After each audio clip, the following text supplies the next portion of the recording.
Assalamu alaikum wa rahmatullahi wa barakatuh.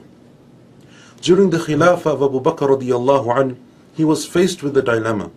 And that dilemma was that there were a group of people during that time that after the death of the Prophet sallallahu alaihi wasallam, they refused to pay the zakah. Now Abu Bakr radiyallahu anhu, being the best of this ummah and having the most knowledge about this religion, he knew that Allah Azza wa Jal mentioned prayer and zakah together 82 times in the Quran. So Abu Bakr radiyallahu anhu went to Umar radiyallahu anhu, and he gathered the other major companions, and he said to them, by Allah, the one who differentiates between salah and zakah, I will fight him till the death.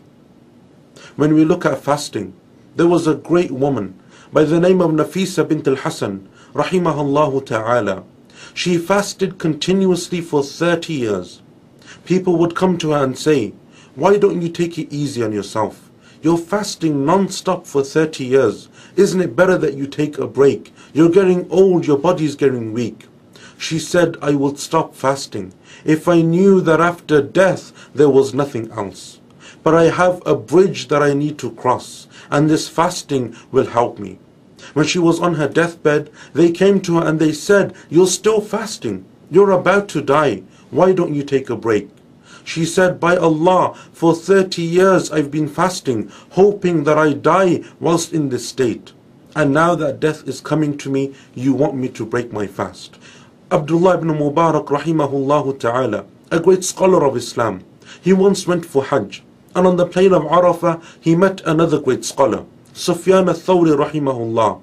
He went to this great scholar and he asked him a beautiful question.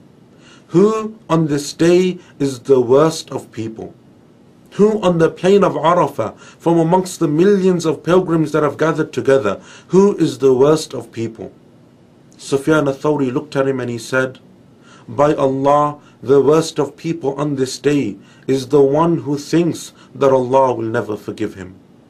My dear brothers and sisters, AlMaghrib Institute is relaunching one of its old favorite courses, and that is the Rizq management, the Fiqh of Zakah and Siyam and Hajj, oaths and sacrifices.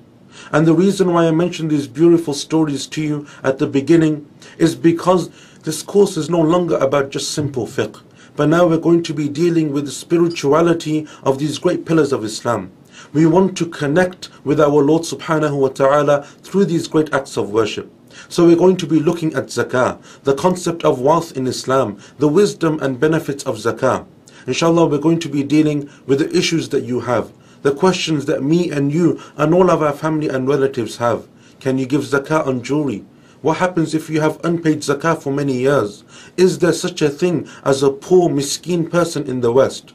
What happens if I want to give zakah to my family? What's the difference between zakah and zakatul fitr and sadaqah?